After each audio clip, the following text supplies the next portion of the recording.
Yeah, yeah, yeah, Ergo.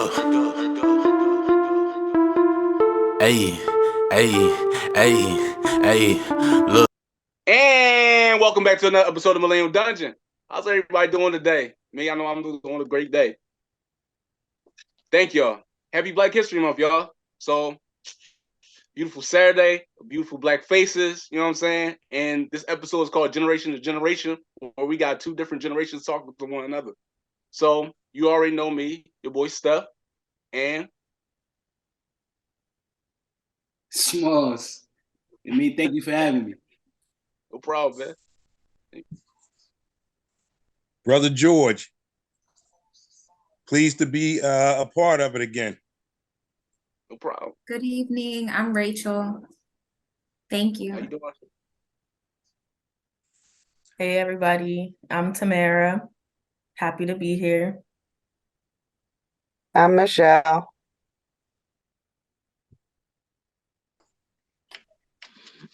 Good evening. I'm Sandra Wilkes. I'm new and I'm one of the seniors, and I'm glad to be here and to see such a wonderful group of people that I'm with. And I'm excited about what's going to happen tonight. And I guess, do you need to know my age? No, we're good. Well, I'm gonna just maybe I should leave it to the end, and I tell you at the end after I start speaking. Thank you. No problem. And I do like I am called the art of conversationality. So I do like to speak and meet people. It's all about the relationships that we have. And I see that I'm going to meet some wonderful people right now. Thank you. No problem. Thank you. Yes. So, like I said, the point of this episode, generation to generation, is not only being able to find different people of different generation groups and age groups, but also trying to get different perspectives from those generation groups. You know, because I feel as though it's always been a disconnect from different generations. You always hear older people say, "Well, these kids nowadays, oh, back in my day, we didn't do this, we didn't do it like this." And then you hear the younger generation like myself and say like this, what are they talking about? You know what I'm saying? And like, we don't want to listen to one another. And this is the platform and the opportunity to get to know each other and also learn and learn what we can see from each other, like from each other's perspectives. So one of the things I've noticed and one of the first questions I want to bring to the table is the disrespect of older generation or older people, because a lot of times you hear older people say these younger kids disrespect me. Maybe it's calling each other out of their name, but don't they call them an older person by their first name, or they just call them out their name and self. And I want to know, where do you think the disrespect of the older generation started? Anybody want to start off?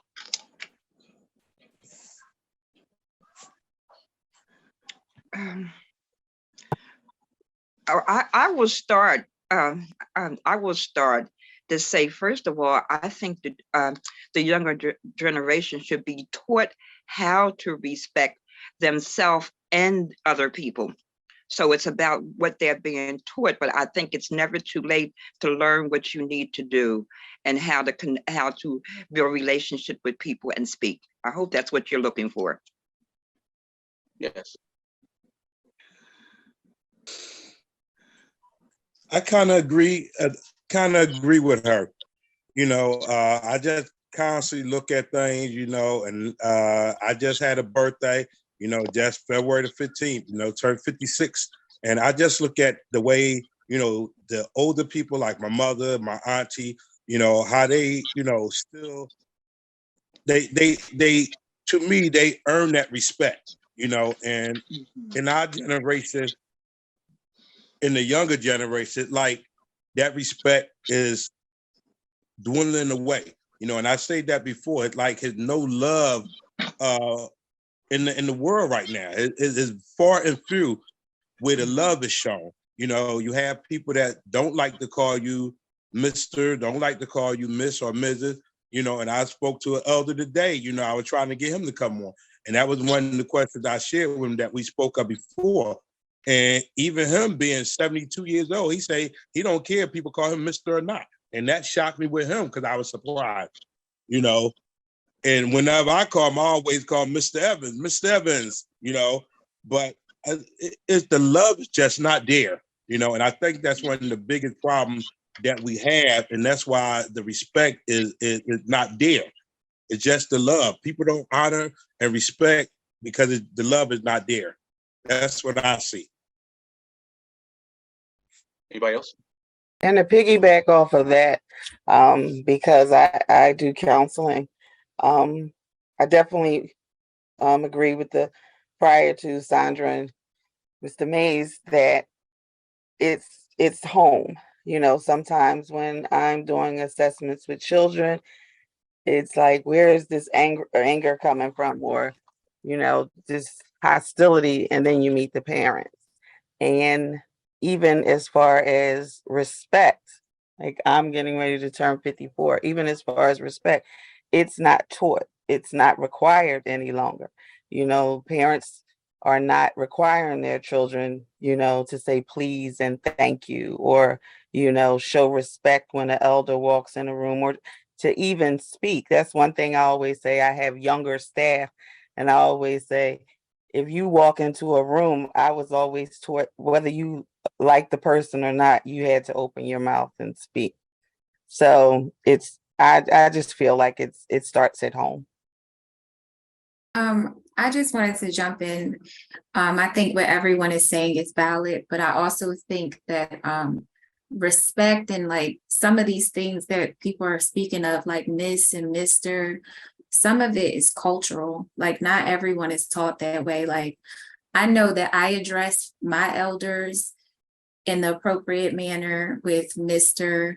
and Miss, but like when I'm speaking to my niece or younger children or the youth, like I tell them to call me my name, because it's I feel like it's a little less informal.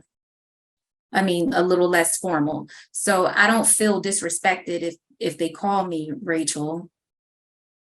And I think that you should address like people of a certain generation differently, but I also take in that some of that stuff is cultural too. For me, I think Excuse me, I'm sorry. Sorry, Tamara. I just want to ask her, what is the age difference between you and your niece that you're speaking of?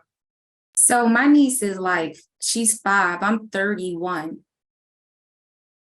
And so she calls me auntie.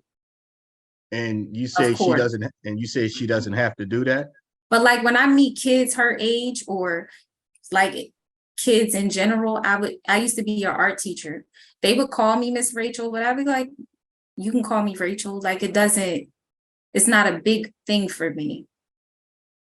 Because I feel like people could call me Miss Rachel and still be disrespectful in another way. So I think there's other ways to, you know, show respect through actions too. So, and I'm also 31. So for me, it's a little different. I would love to hear the views of someone else that might be, you know, in the same age range as me. Yeah, I was going to say, for me, I was raised by older parents, and just in that meaning, my parents had me when they were in their upper 30s. So growing up, you know, they were a lot older than my friends' parents. And so I address adults and older people with Mr. and Mrs. because that's how I was raised. But I do feel like it's a little different nowadays, because back in the day, there was a generation of people like my grandparents' generation who, that was like when people had the village and children were raised by villages. And that time, which isn't as much today, there was a lot of because I said so. Address people, you know, when you enter a room, because I said so. And I think that within like the millennial generation, that has become a lot less. There's more explanation of things. And I think with that, that's why we've kind of gotten away from just respect people because I said so, address people as Mr. and Mrs. because I said so. And this generation and even younger people are looking more for the why. Why do I need to respect people if they don't respect me? I mean, just why. We ask more questions, we want more explanations. And I think that's why the younger generations have gotten out of a little bit of those traditions and standard views of respect. And like Rachel was saying, I don't mind if somebody calls me by my name, because I don't attach respect to that one thing. I also wanted to say that with the whole thing of like gender identities, that it's also very complicated to be giving people titles like Mr. and Mrs., because there's been times where I would refer to a whole group of people as you guys, and people are offended. So I think you have to be very careful. And so when I am speaking to younger children, I think that they're also being taught that way in these school systems, to refer to people by their name and not Mr. and Mrs. Yes, see, I'm a literacy teacher, and my students actually refer to me as Miss H, because I already addressed them as that I identify as a female. I have a bunch of like pansexual students who are actually very open on whatever they are happy with. I also have like some gay students who are completely lesbian, or they enjoy like men.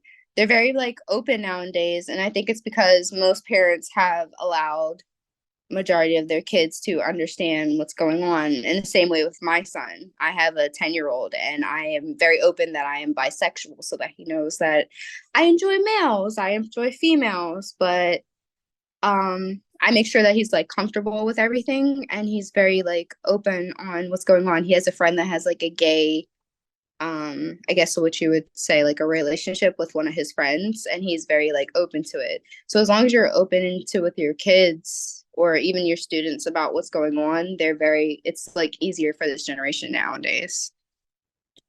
I get what you're saying there, because I have a niece that's she's gay and everything. And in her relationship, she was supposed to be the man, but she don't like me to refer to her as a he. She still want me to refer to her as my niece. And sometimes I don't get that. You want to behave and dress like a man and behave like a man, but why you don't want me to call you that if that's what you want to be? Why you still want me to address you as my niece? Why I can't switch to you being my nephew? Yeah, see, I'm a tomboy, so I enjoy females at their most beautiful. It's the most like you can be however you are, and I am loving you. I love males too, but I prefer to be expressed as like an open female to whatever's going on. I'm not pansexual, but I am bisexual. But like it just feels like if they suggest themselves to be a certain way, that's just how it is. It's just how the universe is, like how it is now.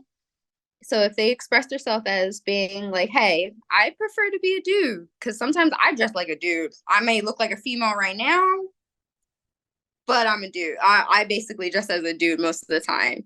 I'm a tomboy at most. I've grown around all of my male like family members. I will extremely like who is this right here? Rachel? Mama, I will be right for you right now. But like I am very much bisexual, and I prefer to be addressed as a female, but I will sure enough take your wife. I will take your wife. I understand what you're saying, and I don't. You know what? I'm gonna let him get back to the topic, because I don't. Yeah, it's still puzzling. It's still puzzling to me. It's puzzling to me. So I got a question. So like, obviously we understand that it's still some level of disrespect when it comes to the younger, older generation. My question is, how do we fix it? Because we can say like, address somebody older from as Mrs. or Mr., but we also know that it's gotten way worse than what we expect, because nowadays you see younger kids beating up older people, or like older kids like high schoolers ready to fight somebody that's a senior citizen. So it's like that didn't just happen just from saying Mr. or Mrs. or not calling them that. So it's like my question is, what do you think is one of the solutions to being able to come back from that? Or do you think it is? Can we come back from that? I feel like that used to be like the standard of respect for anybody. If you ain't know somebody, you know what I'm saying, in operating of a communication, that was the standard because you don't want to disrespect them off of just a greeting. You know what I'm saying? So that was just like, all right, if you don't know him or she, you would be like, ma'am, excuse me, sir. And it was greeted as, okay, thank you. And then people took on to that to whereas though our generation now kind of like subsides that with being like, all right, you don't have to call me that, just call me by my name on, you know, what you call it, just a more casual type of way of talking. Yeah, like you don't even have to say sir or ma'am. You could just say hello, hey, because my students will actually be like, hey, or hello, or if they know that I'm very much so getting, you know, I like males, they'll be like, hey, miss. And they know because I was able to express myself and say, hey, I'm more so of a miss more than anything else. So you can call me Miss Horace, Miss H, or Miss Ace, whatever you want to call me. But other than that, I'm not like a mister. I'm not like anything else. Like you have, like most of the time, the person will express who they are or what they want. So you're able to say who they are. But if you do not know, just hello. Hi, how are you? What is your name? Because at that moment, they'll be like, hi, I am Miss Ace, or I am Sierra. And then that way you could just say, I'm Sierra, or I am Miss Ace. Hey, I want to get other people to talk. So Lonnie, could you put your input on it? Yeah, of course. I was gonna say, yeah, Sierra and Rachel really hit on it, I think, for me. And I think that's just like we're at a time now where there really is no black or white. People have been raised differently, you know, people have different preferences in dating. Things are just not the same. And with that being said, I think that goes with respect in general. What one person looks at respectful, someone might look as disrespectful. So just like Sierra saying, I really think to kind of connect them ends to kind of meet in the middle is that communication. Like, you know, saying just calling me Mr. is what I think is respectful, you know, so address me this way or address me that way, because honestly, you know, someone could say you could go to them and say, you know, Mr. H, let me talk about this. And he could say that's respectful. For me, I could be like, you know, I feel like that's disrespectful, or maybe I think that person's like distance from me because, you know, they're kind of being more informal. So truly, I think it just really boils down to that communication and letting people know, you know, this is my form of respect, or this is what I see as respectful. Any other thoughts? That's all for me right now. No, I think he hit it. He hit it right. We're on the same page because it's like, as long as you're able to talk with the person and see how they are with reacting with what you're saying. Honestly, a respectful person would be like, hey, I prefer to be called Mr., even though, you know, I got these right here, but like, I prefer to be called Mr., or I prefer to be called Miss. It's basically how you are confronting them. It's not like you automatically think like, hey, Mr., or like, hey, H, how you doing? Like, you don't even have to put like a Miss or Mr. with it. I have so many kids like I'm a physical therapist. I'm also a teacher. I do modeling, I do acting, and I have so many people just call me Ace in general. Like they just call me Ace or they call me C because they do not know how I address myself. So I find that a little bit more easier. And I'm like, hey, I am a female. I just like whatever there is. So if you look good to me, hey, your personality is great, hey. But like, I think it's just how you confront somebody is more easier. How somebody confronts you is more easier to see how they are. And it makes it easier. I need to add something to that. I just put my camera off. I'm going to tell you, I'm 80 years old this Tuesday. And that's my age, would be Tuesday, 80 years young. When I meet people, I always ask them two questions, and I'm always ready to build a relationship. I ask them, how would you like me to address you? Well, you should see what happens. They look and they say, address me, I said, what name would you, how would you want me to address you? So I always ask that question. And the next one is, how late can I call you so I don't be disrespectful? So those are my two things that I ask people all the time. And they're really shocked. They said, what? And I'm saying that I flow with everything that it is, because as business person, I have people call me Mama Sandra. They call me this bonus mom, B mom, Mama Wilkes. I have so many names, and when I answer the phone, I have to remember which person I'm talking to and how should they address me. So that's what I go with that. It's a lot of fun for me. Yes, you're right. Am I? Asking people is so much better on what they prefer to be addressed as. Asking is so much better. It's really nice, but I just immediately tell people immediately. But asking is so much better. You're very right. Thank you. So that's my common sense and my mother with. That's just You're perfect. Thank you. I want to say happy early birthday to you. Oh, happy thank you. birthday! Thank you so much. I'm going out for your birthday. It's right after my daughter. My daughter's birthday is the 20th. Oh my goodness, we have to have a big, so we have to have a party for all. Everybody's party. Oh, I like that. We're going to have an everybody's party eventually. Okay? Thank you. So we should go to the next question. George. Well, we didn't answer the one. Your question was, how do we fix it? So you had the solution? No. Fixing is asking first. Address first. Being open. I was going to say, I think that is one of the big keys, I think. Yeah. You should ask first. Not just already know, ask. That's the answer. That was the solution. Yeah. The solution that I gave was ask somebody. So now I'm being respectful of what they want. Yes. And it may not even be the name that you said. They say, I prefer you to call me some child's name that they had as a child. You don't know what they're going to say. Yep. You don't know what they're going to say. Yeah. Thank you. But I'm Cece. Here's a question. I'm Cece in my family, but I grew up from that. And now I'm Miss Horace or Miss H or Sierra. I don't like Cece anymore. How do we fix the disrespect between the age generations, I think was the question.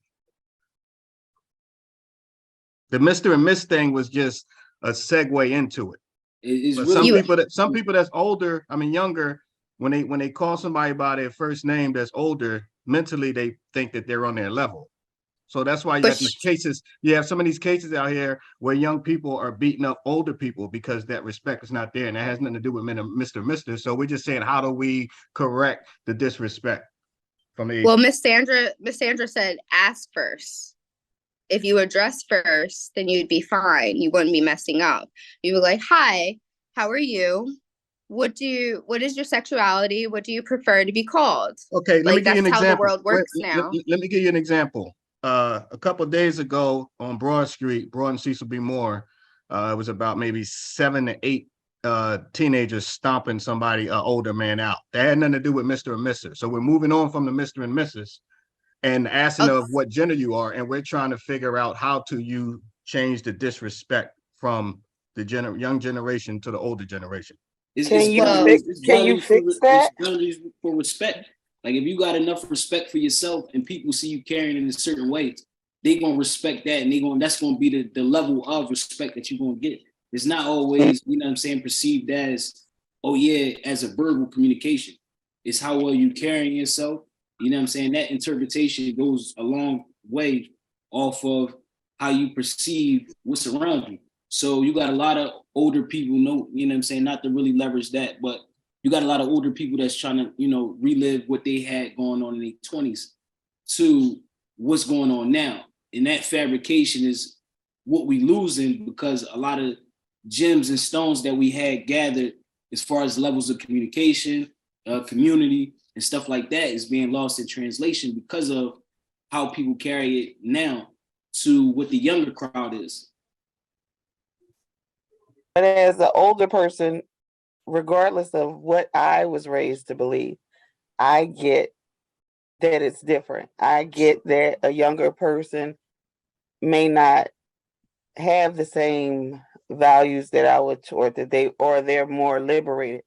But does that warrant someone to attack me as someone who's older? Like, Ooh, no, so that's why I said not really to leverage it, but it's no, I'm more just so- saying, yeah. I feel, and not anything to do. I'm saying, how can you fix that if something like that, they don't see a problem? Like, back I in the don't- day, I mean, I see a lot going on, but it's like back in the day, none of my grandmothers would have, you know what I'm saying, to argue with a younger child. It's like, this is not an argument. This is, you know what I'm saying, this is what it is, and this is what I'm going for type time. It's not, no, we're not going back and forth. There's no conversing here. So it's like, you know what I'm saying, that sturdiness of saying this is what the standard is, and I'm not backing down from it without even getting into a physical altercation. You see what I'm saying? Because I know the boundaries. I know what triggers is going to lead to certain stuff and how far things can spill off. So that's why I say it's the level of boundaries that you setting around you, because people interpret those things. But you and what you're saying, I may not agree, but I'm able to respect that that's how you feel, despite our age. We're two individuals having a conversation, but in the world, you know, in reality, so I can be on the street having this same conversation with someone and get shot, and it goes to a whole nother level. I don't have a suggestion on how to fix that, because they don't feel like it's wrong for attacking me because we have different opinions. That part I don't know how to fix, because I can respect a person's opinion outside of mine, but I can't respect someone wanting to go get a gun or go attack me, because that's the disrespect that I can't deal with. Whether someone calls me Miss Michelle, that doesn't even matter. Makes me actually feel older than I want to admit. But that part I don't know how to fix, because it's a whole nother level. Something like you can, you know, I feel like growing up, I knew when to back down from an elder, whether it was my mother, my grandmother, or a stranger on the street. I knew when to back down and just say they have it, they're older, but I don't feel like that's happening today. And I have no suggestions on how to fix that.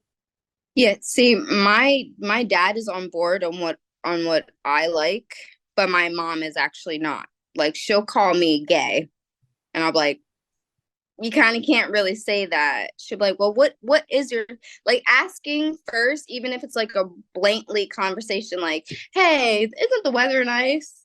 Yeah, it's nice. And then like, oh yeah, so I had a great day yesterday. And then like you're having a conversation with somebody and it goes on, and you're like, so what's your sexuality? Like, nowadays it's okay to ask how your sexuality is, because then at that point you can find out who they are. Back then you couldn't ask who somebody's sexuality is, because a lot of males, even my dad would even tell me because he was in the army and stuff for Vietnam War, that there was tons of men who were undercover, and nowadays you can ask. Back then you could not ask. You would get the brakes beat out of you for even suggesting like you might be gay or even lesbian at that. But nowadays you can actually ask. So all you have to do is literally just ask. Nobody finds it like offensive if you ask in general. Even if they're straight, they still want you to ask just in case. So nowadays it's literally just asking is respectful. So like, hey, what's your sexuality? I'm straight, so what are you? I'm sorry, So Sierra. it- I don't it- think we're I'm speaking sorry. about that. My bad. And we about to go on a quick break, and we're gonna come right back because it's about to time out, and I don't want people's answer to get cut off. So when we Okay. come back, we're gonna continue with it for like a few more minutes, and then we're gonna move on to the next panel.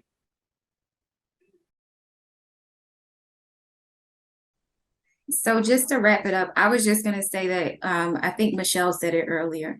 it starts in the home. Like, I think that it kind of evolves and it's taken its head because a lot of people have not been parenting their children as they should at home and have not been giving them the keys to like be respectful, respect their elders, respect themselves. So outside of like addressing someone with the correct name, I think it's about the way you present yourself, and that really comes from their childhood and how they're raised and what they think about themselves.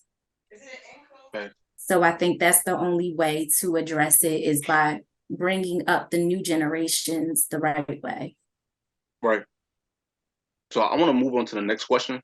So I want to talk about Black history, and I want to bring a little scenario up that happened to me today. I was at Marshall's, and I got a Black Popular by the Man shirt, and it was a Black girl ringing me up. She's like, "Hey, how you doing?" I'm like, "How you doing? Do you want your little Marshall's gift card?" "No, I'm good. Just go. Come on," because they always try to get you with that.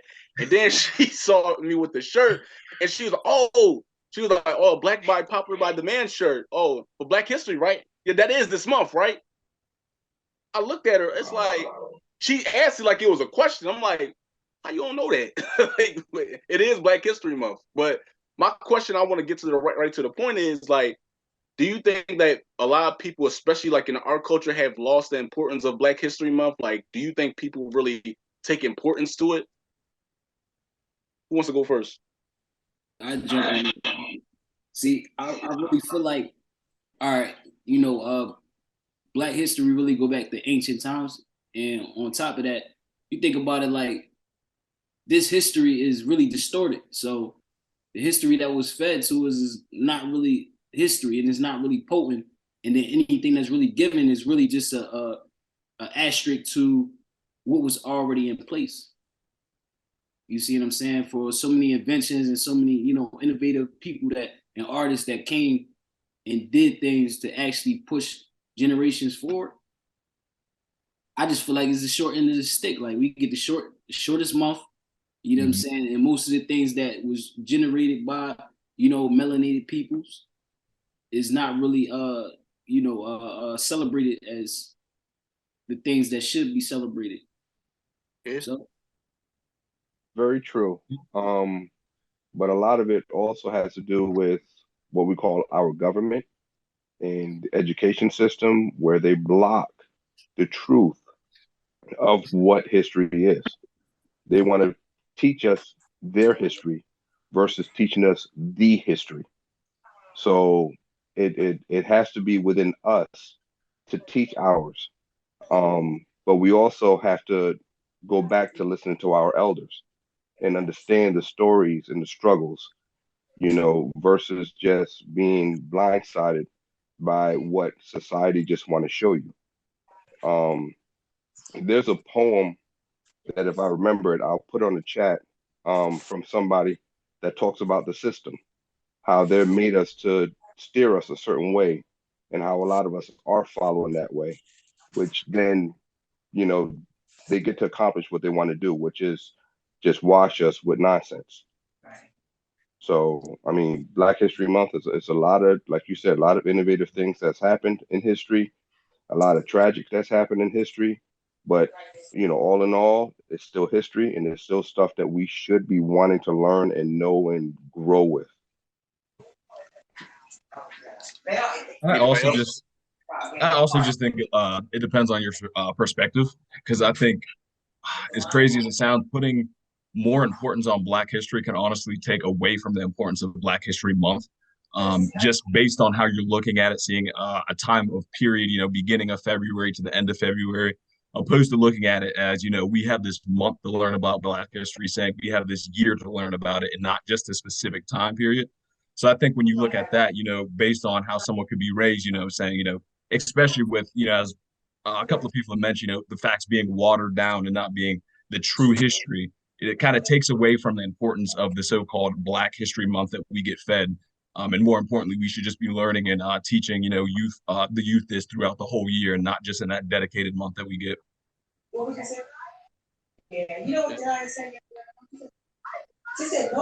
be shy, y'all. All right. Well, I'm going to say it's not so much that they're giving us Black History Month. The thing is, from my perspective, we're not solid on the other 11 months. So when somebody wanted to say it should be taught throughout the whole year, well, you don't hear nothing in November, you hear about turkeys. You don't hear nothing in July, you hear about firecrackers. You don't hear nothing in December, you hear about, so it's not this, like, it's great that you said fed to us, because that's what we do a lot. We take the food that they give us. Yeah, and I mean, so go ahead. I was going to say, truly, on like a global stage, is being blunt. I mean, we don't have the numbers for that. I don't think it's going to be a long time before we'd ever get to a point where we have that backing. I don't think you're ever going to hear, those Black history and Black facts pushed out on a global stage like that. That's something we as a community have to push out. So, I mean, if that's something you're not hearing, that's something that we should be communicating more. You should, pushing that down to the youth, pushing that down to, people are your own generation, so that we as our people communicate that, because on the global stage, we're really far from that. So, from right now, we got to work with what we have, and that's each other. Right. That's my point. So when you say it should be more than just February, we can't even get February together. So if we were solid in February, then you could stretch it out and say, well, more than February. But like Steph said, it's Black History Month. Some people is worried about the All-Star game and the Super Bowl that just happened, and Valentine's Day and all this other stuff. So we haven't even took care of February to be able to say, let's teach it all year. There's a thing going on now with critical race theory. They don't want that in school. And people are just keep getting fed this stuff by the people who don't want us to be better, and subconsciously being programmed. So I'm just saying, February tight, and then we can stretch it out. Yeah, I'm just saying, opposed to looking on a bigger stage, you just have to start with basically yourself. So I know, right now I have my girlfriend has a child of her own, and she's white, and he's not really getting that information. So I'm trying to help that information. So it's not a thing of me saying, on a global stage, it's not happening. It's me saying, I'm going to make it happen. So I'm not saying he's not doing it, she's not doing it. I'm saying I'm doing it. So I know I'm doing my part. So if you're not hearing it, what I'm saying is I'm asking you to do your part, Steph to do his part, Joseph to do his part. So if we start on a small page, it's going to grow to something. Then we're in the future, no matter how long that takes, maybe we'll say, February, we do get February together, and it is be pushed out the right way and said the right way, and the way that we want it to be done. And from there, it's going to grow. But I mean, looking from a global stage and saying, everyone's on the board and we got February and let's move forward. I think that's a lot. It's a big piece to chew. So I think you got to start smaller and build up to that stage. I'm sorry. I was going to say the same thing as Lonnie, just to kind of have a rebuttal to 989, no idle driver. It starts with yourself. Like, a lot of the times we magnify the negativity and some of the things that we think that, I don't see people partake in it. But as much as you don't see, there's a lot of people who are. There's a lot of people employing Black people. There are a lot of people going and patronizing Black-owned businesses. That is Black history. We are making Black history. When you get up and you decide you want to be an entrepreneur, when you decide you want to have a podcast and have Black faces on here and have a generational conversation, and we're trying to resolve things that needs to be mended, that is Black history. So we have to account for all of the things that we are doing and just put energy into that and not worry about what the rest of everyone else is doing. Miss Sandra, you had your hand up? Oh, yes. Okay. Yes, I did. I'm learning, and I'm learning how to do all this at 80 almost. Listen, what I think is that, first of all, Black history should start at home. And I think about the parenting part, I think that a lot of times people don't know how to be parents. So sometimes people need to be taught how to be a parent. But when you're talking about the Black history, Why don't we start with a library in our own home? And we're responsible to also, before the child even gets to school, let's start with talking about history. They can start right from home, start with their own little library, and have them buy. You can start buying books for them with people looking like them in the books, and then reading to them and starting with that way. But to me, Black history is every day, because I wake up every day excited about who I'm going to meet today and what they are doing that's positive. And if it's something negative, I turn it into something positive. You can hear my passion about this, and entrepreneurship. I'm passionate about that very much, very much. So let's start with home first, and don't. And parenting is when you tell the children to read, but they don't see a book in the house or a newspaper or a magazine, and they don't see you sitting down enjoying reading. So I just put a lot in there, and this is where we need to start it. And it starts right from home. Thank you. And you know what? I agree with her, but then I have an issue because I have encyclopedia that's a Black encyclopedia. All it talk about is Black people. And I got that encyclopedia when my son was 6 years old, and he's 26 now. And my granddaughter here sitting here, she's 7. I'm going to start using it with her. But I also have I kind of like have a little issue because I hear a lot being said with it start at home. And I used to be part of a all men's fellowship. We used to go to different brother houses on Saturdays. Now they do the Zoom meeting, but at the end of the month, they try to meet at the end of the month at a different restaurant for breakfast and everything to come together. But we had a question one time at one of the brothers' house. Why are so many kids turning away from church, right? The church house. And I say one of the reasons why is because they'll hear one thing home and hear something else at the church. Like I taught my kids about tithing. So when they went to church and heard the pastor say one thing, they looked at me, Dad, that's not what you taught us and you showed us in the Bible. Why is this guy lying? So it's stuff that we could say we should do home, but then when you get to the school, it's going to be something else. When you get out in the neighborhood, it's going to be something else. And that's why, like, when he had to ask the question, how can we fix things? I don't see a way how things get fixed because you teach them one thing home, it's something different when they go in the street. It's something different when they go to school. It's something different. The generations in the world today is just different. I mean, everybody not everybody, a lot of the younger generations don't have a firm identity of who they are. Their identity is up in the air. 1 minute, I'm a he, 1 minute, I'm a she. Don't care what you teach them at home. When they get in the street, in the school, they see something different and they get confused. So I understand what everybody's saying is it starts at home. And I believe that. I'm true about that. My grandkids, one is 7. I would teach her there's no such person by the name Jesus. The real name is Yahshua. She didn't believe me at first, but then she heard one of her classmates say it. A little boy that go to church and stuff. He said it to her. His name not Jesus. His name is Yahshua. So, I mean, it's just amazing to me. You could teach them something at home, but when they get in the street or at the church house, they're going to learn something different. And it goes back, they confused. Because I was taught this at home, but now I'm hearing this at the church house. Now I'm hearing this at school. So I don't know how to fix stuff in this generation. I'm just going to be honest. And it sounds real good. It starts at home. It does. It sounds real good. I mean, and I'm a firm believer we should celebrate Black history 24/7. 24/7, we should celebrate Black history. Not just once a month.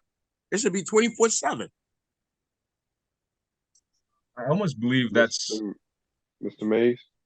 I agree with you, but I also agree with Miss Rachel, who stated that you got to do it within yourself, and from yourself, you can then pass it on to someone else.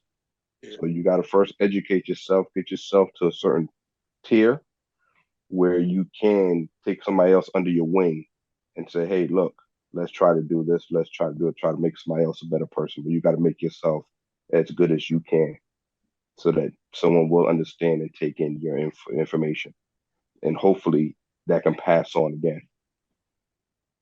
I know also, my bad, line. Go ahead.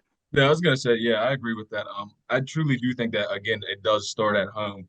And that's again like when you brought up, like kids, being influenced by others. I think that's really just a parent really being able to have a hold on their child.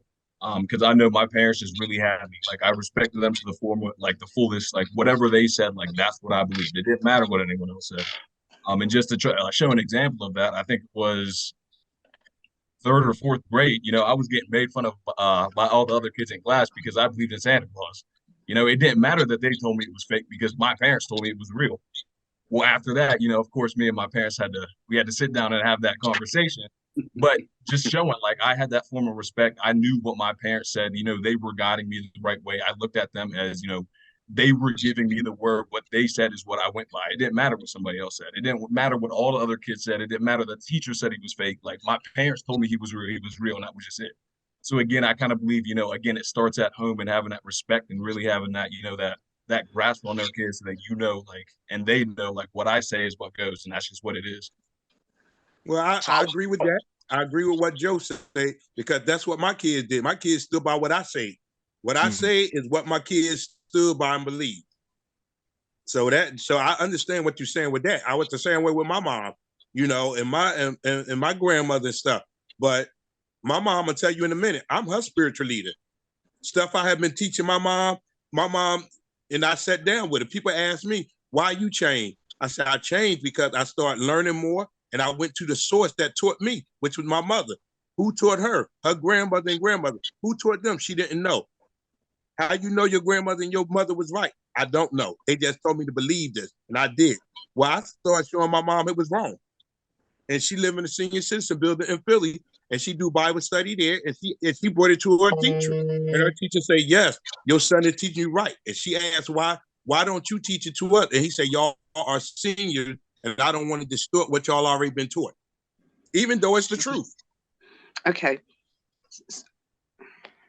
So I'm going to add to that. As a senior at almost 80, I'm open. If I have a foundation, I have that. I know who I am, mentally, physical, spiritual, and emotionally. I know who I am, but I'm open to listen to anything else.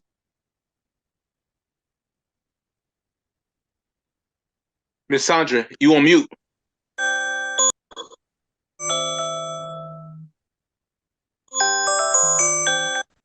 I'm open to.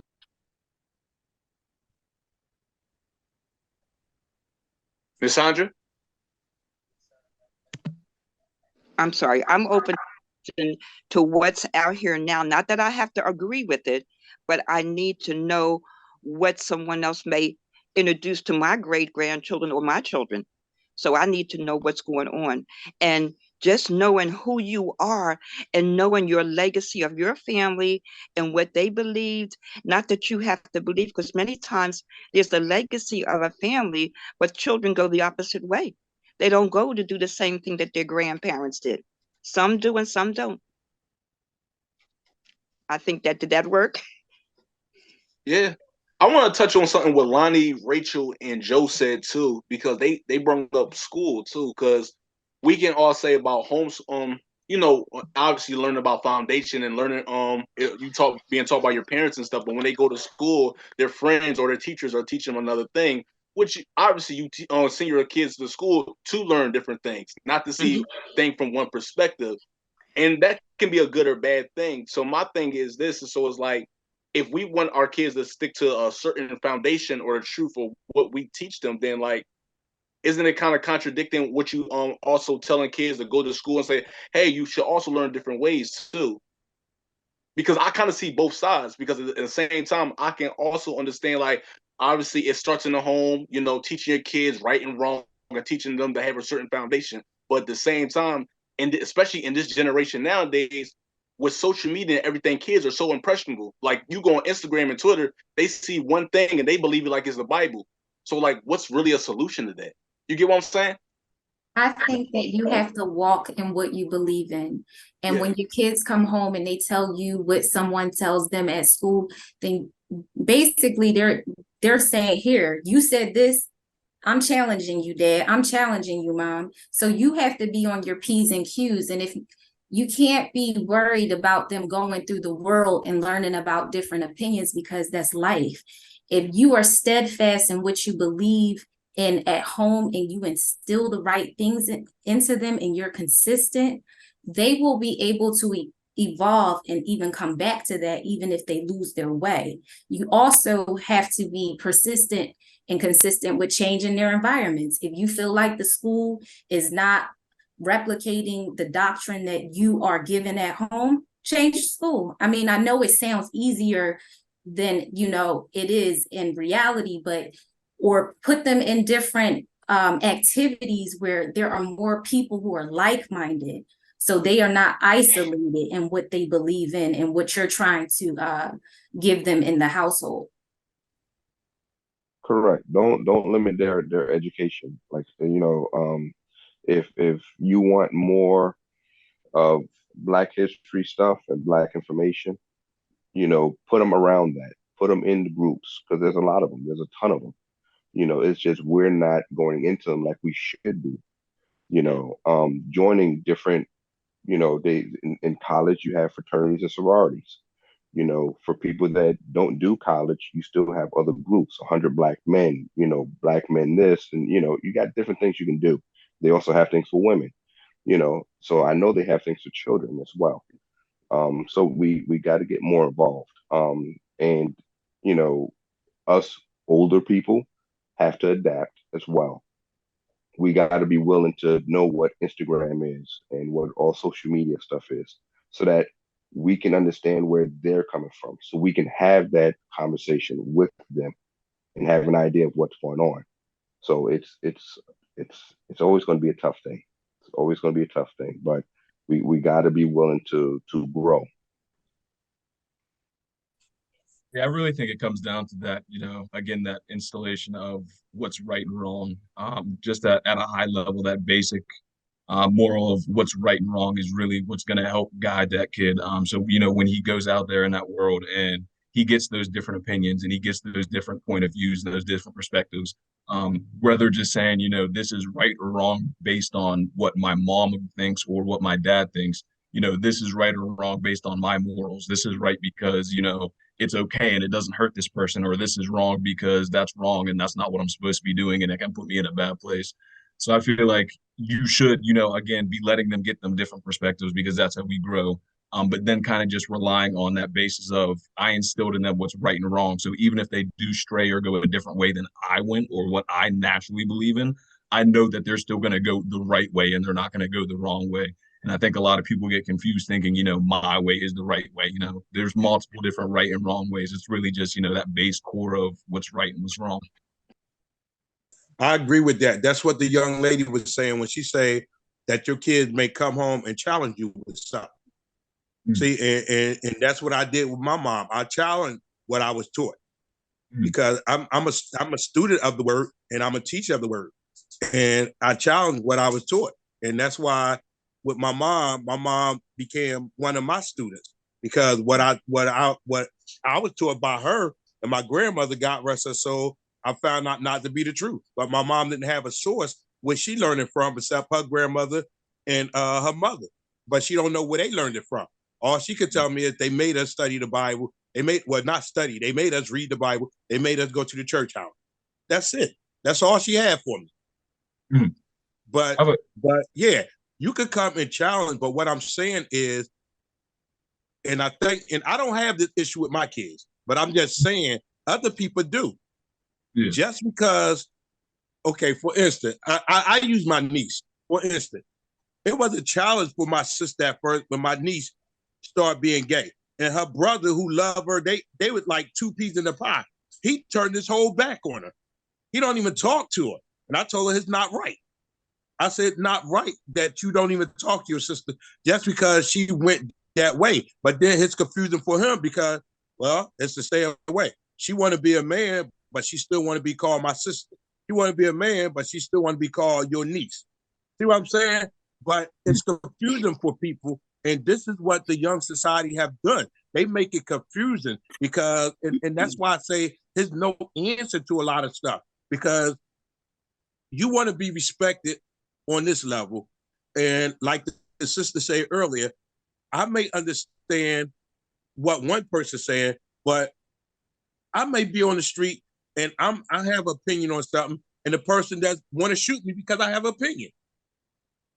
I mean, it's so bad with the younger day. I went and got me a permit to carry. I ain't never think about carrying no weapon. Never crossed my mind. I grew up in Richard Allen, fought every day. Never thought about carrying a weapon. But in the society today, with the young people today, I went and got me a permit to carry. Because that's how bad this society is today. And it still go back to what I said earlier. There's no love. And if there's no love, you can't fix it. It can't be fixed. I don't care what I teach at home, my grandkids. When they get out there in the world, if they respectful and whatnot, if they very respectful, somebody may be, oh, why you being respectful? Shoot her for nothing. Just because she calls somebody Mr. or Mister. Oh, why you respecting them? Yeah, shoot them. For no reason. That's how crazy it is, and especially in Philly. I can't even drive a certain car in Philly because they'll try to kill me for the car. I mean, that's how crazy it is in this society. You can't even buy certain things no more. I have jewelry. My lady said, why you don't wear your surgery? Because it's that crazy in this world that somebody will take what you want. Now, did they learn that at home? I don't think so. I don't think people learn to steal nobody's car at home. But did they learn I not don't to think steal they a car learned that at at home? home. But did they learn not to steal a car at home is the question. I mean, I Not in don't this think they learned to society. steal a car at home either, but if they were taught right from wrong, they would have learned not to steal a car. Influence. You can have a lot of what you taught by your parents and stuff, but you could be very influenced by the society you live in. Why? Because if you don't, I kill you. That's the world we live in today. And he is very correct. I remember growing up, that's how I learned how to drive. I was stealing cars, and it was with friends, and it wasn't from the parents. It wasn't from anybody else. It was the guys I was hanging out with. Oh, yo, let's go get this. Oh, how do you do that? Oh, we'll show you. Screwdriver, pop the neck, pop the pin, turn it on. And I was on my way. So, yeah, influence. But I changed. So I'm not doing that no more, okay? That's good to know, Mr. But like my thing is this too, because back to the initial question about Black history. So like us not knowing about Black history, especially younger Black kids not knowing enough about Black history and not getting taught enough about our Black history and our culture in our own household, don't you think it'll trickle down to like even worse effects in our community? Because if we don't know who we are, then how can we really learn to respect one another? You get what I'm saying? Because obviously you see like some people, I've grown up knowing some people that taught to teach their kids to call each other kings and queens, but there's other people gonna look at you crazy like, hello queen, or like, hello king, like, why you calling me that? So it's like, do you think that can, us not respecting or learning more about our culture from our parents or even our households, it can like it's like a bigger cause and effect to it? I think so. I ask a lot of people a lot of time. Like a lot of people know the history of Martin Luther King Jr., right? You know Martin Luther King, right?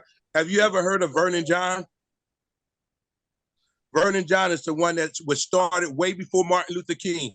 Martin Luther King took over his church because he had started stuff way before that, and the church got tired of him going to the courthouse, getting people out of court and stuff, and the white people kept marking up the church, busting the windows, so they told him he had to go. Before he went, they brought in Martin Luther King. Martin Luther King sat down at his house with him, and he educated him on what he was already doing. And Martin Luther King took the reins from him. Go do a research of Vernon John. People don't know nothing about Vernon John. That's why when people say Martin Luther King, I always say, look up Vernon John. I give props to Vernon John, not Martin Luther King.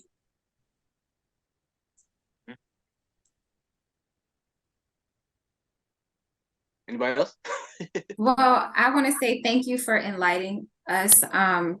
I look at it, I do think it's problematic. I don't believe that everyone's going to know everybody. That's just like impossible. But I do think that the youth should have a baseline of some of our ancestors so that they have something to aspire to. They understand what contributions that we made in the world before, and that it can be duplicated and on, the 10th level. So I do think that that is important for the youth to understand. And I'm not sure, the February thing, the young lady not knowing that it's Black History Month, I probably would have, it sounds alarming at first, but I probably would have had a conversation with her, because I think it's important for her to at least know some of her ancestors. That's why education is important. That's why trying to get into an HBCU is important. So that in HBCU, my wife went to Del State. So, she had, African courses and classes about Black history. So she's aware and she understands. So I think that's very important, to try to get them to teach Black history in, middle school and high schools and elementary schools. I don't see the government doing that, or the city or the state, unless, and I've said this today before, we go to school to become lawyers, people do economics, and then go into politics to try to change some of that stuff so that we can introduce it. But I don't see that happening.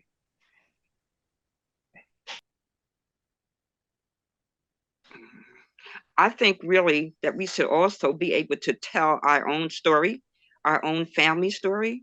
So sometimes I believe that many times our children and family do not know a thing about grandmom, grandpop, or Uncle Joe, anybody, because no one talked about him until you look at their obituary page.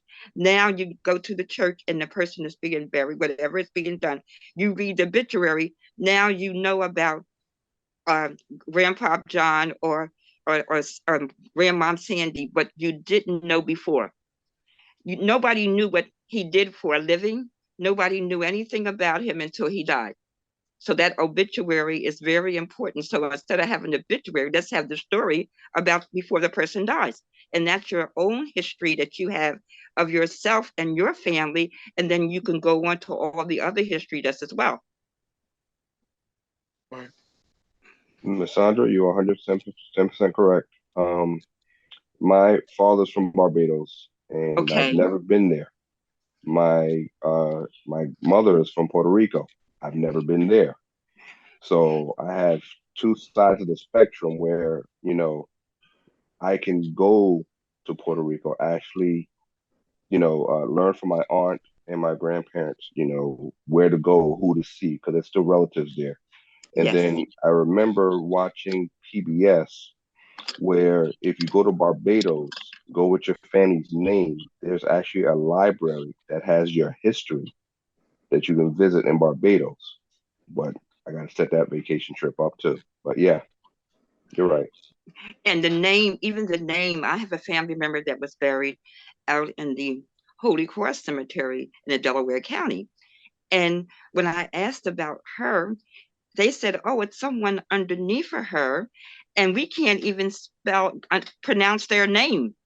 So now the name is not, it's really a complicated. Now I don't have it in front of me. However, last evening, around 3:00 a.m. this morning, I was looking up names to see what each name meant. On which side of the family, what was it, how was the name connected with the people? So it's very interesting to learn yourself about your family and then go on and most definitely know the Black history. Most definitely, and that's every day. Thank you. Problems, right?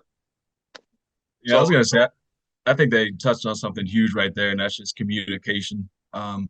There's a saying that I love, and it's basically everybody dies twice. You die once when you get buried, and then you also die the last time somebody says your name.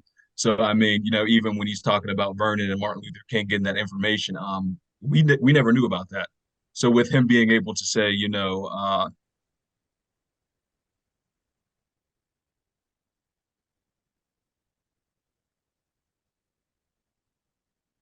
Lonnie? He dropped off. He dropped off. He'll be back.